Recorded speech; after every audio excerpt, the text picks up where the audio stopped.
안녕하세요. 오늘은 소버린 AI 국가대표 선발전을 보면서 1차 탈락한 네이버를 보면서 왜 탈락했는지, 그리고 앞으로 국가대표 소버린 AI는 누가 될 것인지에 대한 제 의견을 말씀드려 보도록 하겠습니다. 이제 첫 번째가 1차 관문 컷오프에서 NC와 네이버가 떨어졌는데, NC는 당연히 그러려니 했어요. 왜? 범용성이 떨어지니까. NC가 만든 AI는 게임 개발 업체들한테는 이론 그런 것이고, 나머지 분야에는 사용되기가 조금 어려운 부분이 있다. 이거는 그냥 이름만 들어도 아는 거죠. 자, 그런데 네이버의 탈락은 굉장히 충격적입니다.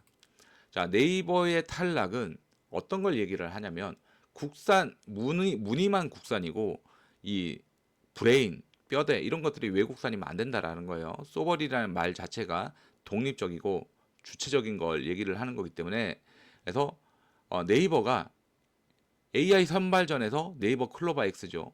광속 탈락을 합니다. 그래서 다른 것보다도 그 비전 인코더라고 해갖고 사진 읽고 문서 읽고 하는 거예요. 자, 이게 중국 알리바바 오픈 소스를 너무 많이 사용을 했다. 그래서 이거는 이 소버린 AI가 아니다라고 해서 전문가들이 탈락을 시킨 겁니다. 그래서 네이버 삐졌습니다. 네이버 삐져갖고 뭐 패자부활전 참가 안 한다 하는데 참가할 그런 입장이 아니에요. 자, 그래서 지금 잘 생각해야 되는 부분들이 뭐냐면, 이 네이버가 탈락한 걸 보면서 이거는 우리나라 지금 1등 기업이 될 거라고 다들 그렇게 생각을 했는데 조기 탈락을 했단 말이에요. 여기에서 시사해주는 지점을 여러분들이 빨리 알아채셔야 된다. 다시 한번 더 말씀을 드립니다.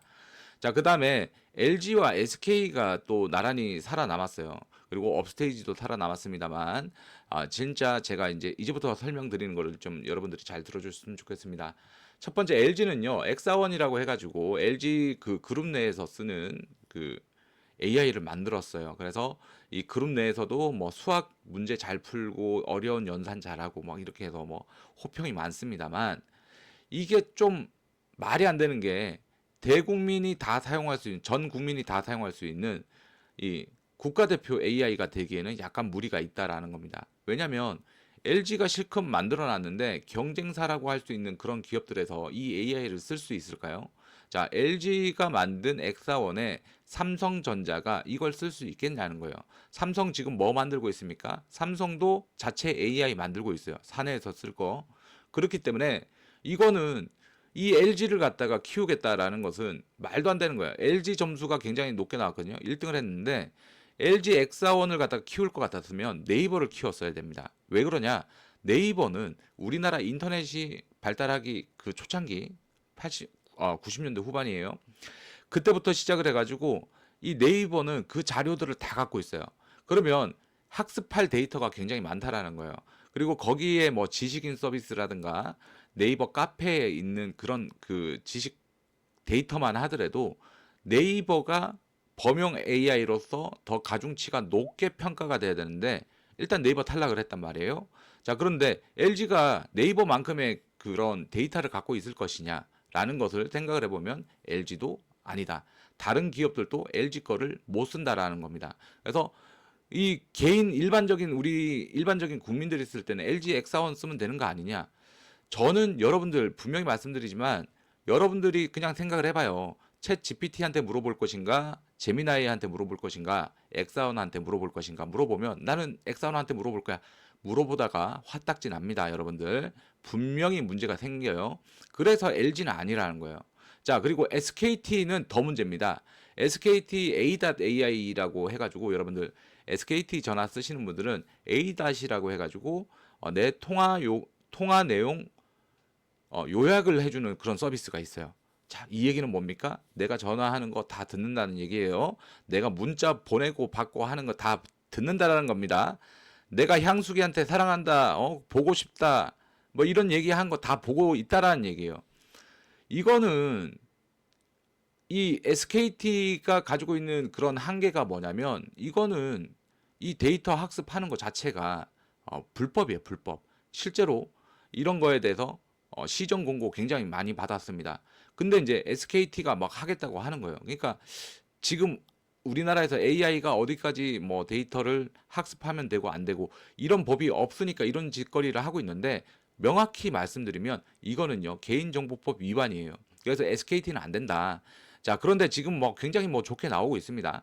자, 물론 이 범용 AI라고 해서 SKT 가입자가 많으니까 이 사람들의 통화 내역이랑 그 다음에 문자 내역을 다 분석을 하면요 얘네들도 학습을 충분히 할 수가 있겠죠. 자, 그런데 문제가 된다라는 거 다시 한 번 더 말씀을 드립니다. 자, 그러면 자, 이 두 가지 기업에 대해서 문제를 말씀을 드렸는데 이거에 문제가 되는 거예요. 소버린 AI 700조 자본 공세에 맞선 주권 확보가 중요한데 어떤 거냐? 지금 오픈 AI랑 구글이나 메타나 이런 애들이 그 투자하는 금액이요. 어, 천문학적입니다. 자, 요 표를 보시면 MS 마이크로소프트하고 오픈 AI하고 같이 스타게이트 프로젝트를 한다고 해갖고 700조 원을 투자를 하고 있습니다. 우리나라 1년 예산이라고 나와요. 자, 그래서 구글이나 메타 같은 경우에도 각각 100조씩 100억 원이 아니에요. 100조 이상씩 투자를 합니다. 왜 그렇게 하느냐? 얘네들이 초기 생태계에서 옛날에 마이크로소프트가 윈도우를 성공시키면서 나머지 다 경쟁 운영 체제를 싹 다 없애버렸잖아요. 그렇게 되기 위해서 노력을 하고 있는 거예요. 자, 그런데 이런 시장에 챗 GPT하고 제미나이 써도 속이 터지는데 엑사원이나 에이닷을 써갖고 뭐 국민들 AI를 한다고요? 이 말이 안 된다. 다시 한 번 더 말씀을 드립니다. 그러면 이것들이 안 된다. 이것들은 만약에 LG나 SK가 우승을 하게 된다라고 하면 밑빠진 독에 물 붓기입니다. 예. 이거는 될 수가 없어요. 그리고 우리나라가 지금 굉장히 무시하고 있지만 중국의 딥시크 같은 경우에도 굉장히 좋은 성능을 보여준다라고 합니다. 실제로 사용은 해보지 못했어요. 자, 그런데 우리나라가 AI 주권을 가져가겠다면서 대국들이 그 진짜 천문학적으로 쏟아붓는 예산을 우리나라가 투자를 어떻게 하겠습니까? LG와 SKT가 할 수가 없는 범위에 있는 걸 지금 하겠다고 덤비고 있는 거예요. 네이버도 마찬가지예요. 자, 그래서 그냥 얼마 전에 그 이재명 대통령이 기상청장하고 얘기했던 거 국무회의 하는 거 나왔었죠. 기상청장이 자, 우리 일기예보 남의 나라 위성 사진 받아갖고 쓰고 있는데 인공위성 하나 싸달라라고 하니까 이재명이 뭐라 그랬습니까? 그냥 사진 받아갖고 사서 쓰세요라고 했죠. 자, 근데 우리나라 이거 똑같은 거예요. 지금 AI 만들어갖고 LG나 SKT가 데이터 센터를 짓고 구글이나 뭐 이런 데서 몇백 조씩 때려붓는 자금을 넣어야 되는 부분인데 LG가 할 수 있겠느냐, SK가 할 수 있겠느냐라고 본다 그러면 어불성설이다라는 겁니다. 그렇게 해도 될까 말까인데 얘네들이 지금 점수 좀 잘 받았다고 우승 후보다라고 한다면 너무 판을 잘못 보고 계신다라고 설명을 드릴 수가 있겠습니다. 자, 그래서 이게 문제가 되는 게 뭐냐면요. 실제로 구글이나 GPT 같은 경우에 이 보완이 되지를 않아요. 그러니까 100% 완벽한 게 없습니다. 내가 챗 GPT한테 물어봤던 내용이라든가 제미니한테 물어봤던 것들이 문제가 돼서 유출이 된다라는 거예요. 실제로 오픈 AI도 2023년 3월 20일 날 결제 정보 및 타인 대화 기록을 누출을 했고 노출이 되었고 그다음에 요거 25년 11월 26일 날 3자 해킹으로 사용자 이름 및 위치 정보 유출 이거 구글 이야기예요. 그렇기 때문에 이 얘기가 의미하고 있는 것은 클라우드 기반으로 하고 있는 이 그 대규모 언어 모델 같은 경우에 우리가 그 채팅으로 물어보잖아요. 이 정보들이 다 수집되고 밖으로 흘러나간다라는 겁니다.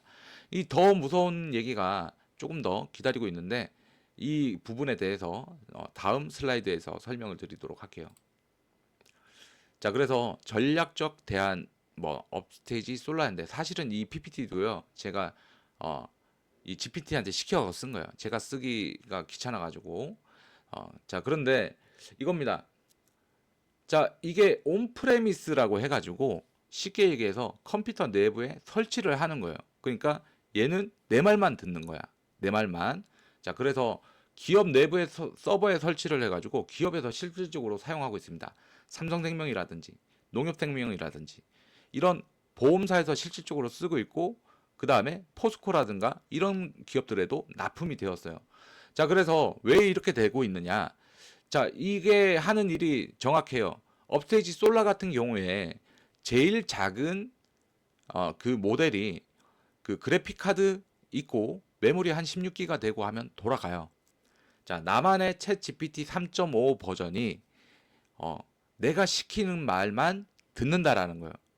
그러니까 이리저리 횡설수설을 하지 않는다라는 겁니다.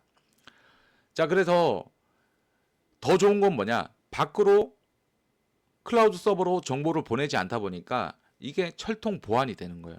절대로 정보가 새어 나가지 않는다. 기업 입장에서는 보험사에서 이걸 왜 도입을 했는지 여러분들이 아셔야 돼요. 자, 보험사에서 도입한 이유는 과거에 계약 서류 이런 것들이 있었지 않습니까? 옛날부터 있었다고. 옛날에는 전부 다 수기로 작성하고 사인하고 이렇게 했단 말이에요. 자, 그 서류들을 시간이 지나면서 워드를 하고 그 다음에 PPT로 만들고 다시 스캔하고 저장했던 파일들을 지금 다시 효율 좋은 파일들로 일관화시켜서 통일시켜야 되는 부분인데 사람을 써서 하면 너무 힘들단 말이에요. AI로 하고 있는 거예요. 자, 그거 하면서 뭘 하고 있느냐? 이때 당시에 이 보험 상품을 갖다가 가입했던 사람은 누구였고 통계를 내기 시작을 하는 거예요. 그래서 40대 여성은 뭘로 받아갔고 50대 남성은 뭘로 보험금을 많이 받아갔다. 그때 약관은 이거였다. 그래서 보험 약관을 이거를 하게 되면 우리 회사에 불리하다. 이렇게 수정하는 거를 추천한다. 이렇게 AI를 사용하고 있다라는 얘기입니다. 그러니까 AI가 굉장히 똑똑해야 된다. 챗 GPT처럼 똑똑해하고 막 빠르게 대답이 나와야 된다. 이 관점에서 약간 멀어져요.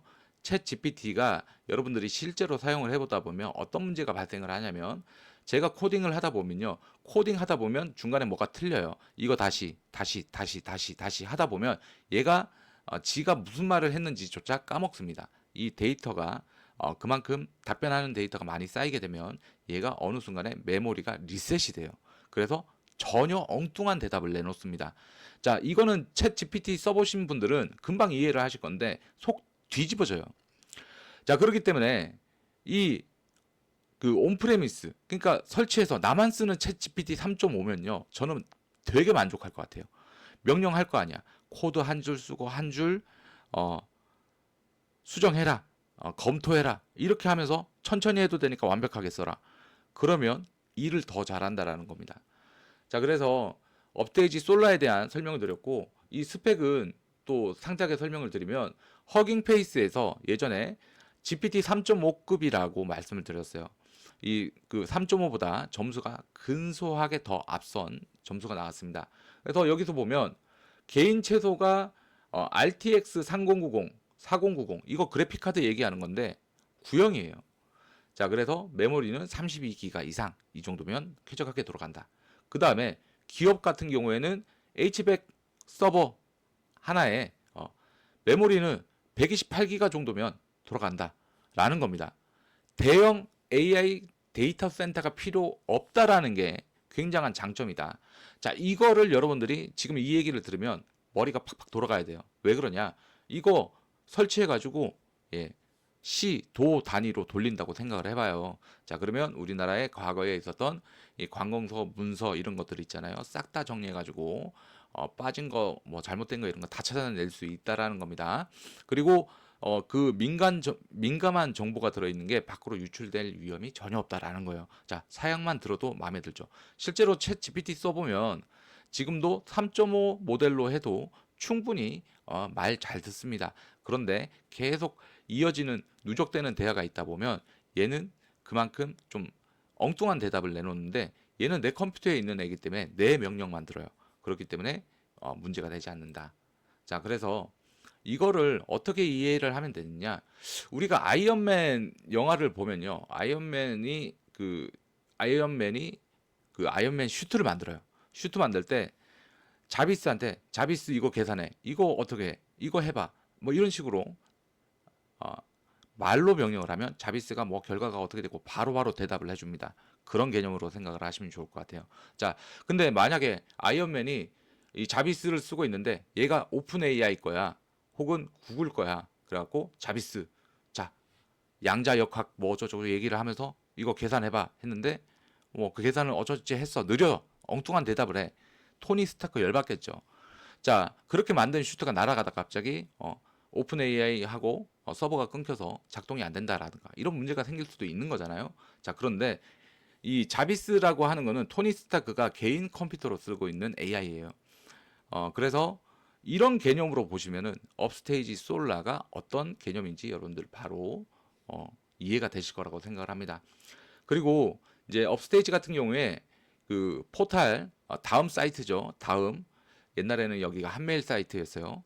요거를 갖다가 인수를 한다고 뉴스가 나왔습니다. 그래서 이 우리 네이버하고 똑같이 다음 카페에 있는 정보들을 습득을 해서 대규모 언어 모델도 가능하게끔 발전하려고 한다라는 거 기억하시면 될 것 같습니다. 자, 이 온프레미스에 대해서 제가 조금만 더 설명을 드리면 우리나라에서 AI를 막 쓰고 이렇게 하다가 지금도 마찬가지지만 10년, 20년만 지나버리면요. 엑셀 할 줄 아는 사람 안 남아나고요. 포토샵 할 줄 아는 사람은 안 남아납니다. 왜 그럴까요? 예전에 주산부기 배웠던 사람들 열심히 주산부기 하고 타자하고 이런 사람들 전부 다 회사 취직하고 했단 말이에요. 자, 그런데 지금 주산부기 했는 그 사람들도 지금 와서 주산부기 한번 해봐라, 타자 해봐라 하면 기억이 잘 나지 않습니다. 자, 그렇게 돼서 시간이 지난 다음에 사람들이 AI에 너무 익숙해져. 그래서 챗 GPT나 뭐 구글이나 이런 거에 제미나이한테 뭐 이거 해줘, 저거 해줘, 코딩 해줘 이런 걸 요구를 하다가 갑자기 어느 날 트럼프 같은 또라이가 나가고 한국에 서비스 하지 마. 서비스 너네는 이제 이용하지 못해. 혹은 한국한테 너네 돈 더 내라고 요구를 했을 때 단호하게 그 흐름에서 벗어날 수 있어야 된다라는 거예요. 자, 그렇기 때문에 이 AI가 같은 AI더라도 국가가 독립적으로 제어가 가능하고 외국 나라한테 눈치 안 보고 쓸 수 있는 AI가 필요하다라는 건데 더 중요한 것은 클라우드 방식으로 쓰고 있는 지금 제미나이라든가 챗 GPT는 우리가 질문하는 모든 것들이 학습이 됩니다. 심지어 여러분들 뭐 어떤 개인 정보나 뭐 이런 부분들이 여러분들 모르게 새어 나갈 수가 있어요. 그런 것들이 있기 때문에 이 AI 주권을 지킨다라는 것은 결국은 개인 정보를 지키는 것과 직결됩니다. 그래서 온프레미스 방식의 AI가 가장 중요하다. 저는 그렇게 생각을 하고 있고, 그 다음에요. 온프레미스로 중요한데 이걸 응용하는 방법에 대해서 조금 생각을 해보세요. 만약에 우리나라가 그럴 일은 없겠지만 확률은 희박하겠지만 천재지변이 일어나서 뭐 해일이 일어나서 원전이 무너지고 뭐 이런 식으로 된다고 생각을 해보세요. 데이터 센터가 침수되고 다 망가지고 그 다음에 전기 공급이 끊겨갖고 데이터 센터가 돌아가지 않아서 AI가 돌아가지 않는다라고 생각을 해봐요. 자, 그런데 이 솔라 같은 모델은 다시 한 번 더 말씀드리지만 그 작은 모델로 돌릴 수가 있다라고 말씀을 드렸어요. 그럼 최전방 군대에서 국방부 네트워크끼리 요렇게 설치를 해가지고 급하면 비상 발전기라도 돌려갖고 AI 쓸 수 있다라는 겁니다. 자, 이게 제가 지금 극단적으로 얘기를 해서 너무 좀 현실감이 잘 안 오실 수 있는데 지금 뉴스에서는 SK다 아니면 LG다 이렇게 얘기를 하고 있는데 만약에 챗 GPT나 다시 한 번 더 말씀드리지만 제미나이처럼 대규모 언어 모델과 클라우드 방식을 통해서 이 대형 그 GPT나 제미나이를 따라가려고 했으면 네이버를 애초에 탈락시키면 절대로 안 되는 겁니다. 그냥 경고만 주고 너네 다음부터 다음 라운드까지 독자적인 AI를 구축해와. 안 그러면 탈락이야. 이렇게 얘기를 해야 되는 게 맞아요. 네이버가 갖고 있는 활용성이 훨씬 더 좋다라는 겁니다. 자, 그래서 지금 이 AI 관련해 가지고 어느 회사가 우승을 할 것이냐라고 본다면 지금 뭐 이 주식 시장에서도 반응이 나오고 있는데 LG의 사람들이 많이 이 기대를 하고 있습니다. 근데 여러분들 이거는 그렇게 생각하시면 안 돼요. 다시 한 번 더 말씀드리지만 소버린 국가대표예요. 자, 소버린이란 뭐냐? 독립적이고 주체적이고 예, 남한테 종속되지 않는 걸 소버린이라고 하기 때문에 모든 것들을 다 검토를 했을 때 업스테이지에 여러분들이 이렇게 희망을 걸어보는 것이 올바르겠다라고 생각을 합니다. 자, 업스테이지가 작은 리소스를 가지고도 챗 GPT 3.5와 비슷한 그런 성능을 발휘한다라는 게 증명이 되었으니까 국가대표가 되어서 GPU 지원도 받고 여러 투자 업체로부터로 투자금도 지원을 받는다라고 하면 더 좋은 AI 기업이 될 것이고, 어, 일단 데이터가 외국으로 나가지 않아요. 외국으로 나가지 않는다라는 거 장점이고, 그 다음에 이 컴퓨터 환경, 회사 서버 내 혹은 아까 다시 한 번 더 말씀드렸지만 시 내 혹은 군 내 아니면 무슨 도 내, 국방부, 산업부 이런 식으로 소규모 네트워크를 딱 거기 안에서만 돌린다라고 했을 때 가장 유리한 그런 AI가 아닌가, 아, 그렇게 생각을 하고 있습니다. 자, 영상을 짧게 하려고 했는데 제가 뭐 설명드리고 싶은 것들이 너무 많아서 다 설명드리지 못했습니다. 자, 끝으로 이 업스테이지 관련해서 많은 분들이 이 컴퍼니 K 종목에 많은 그런 기대를 갖고 계세요. 기대를 갖고 있는데 컴퍼니 K 같은 경우에도 겹겹 호재가 있습니다. 그래서 다음번에는 컴퍼니 K에 대해서 그 숨겨전 이미 알 사람들은 아는데 앞으로 어마어마한 재료가 노출되니까 그 재료에 대해서 설명을 해드리도록 하겠습니다. 자, 이 영상 짧게 하려고 해도 20분이나 걸렸네요. 여기까지입니다.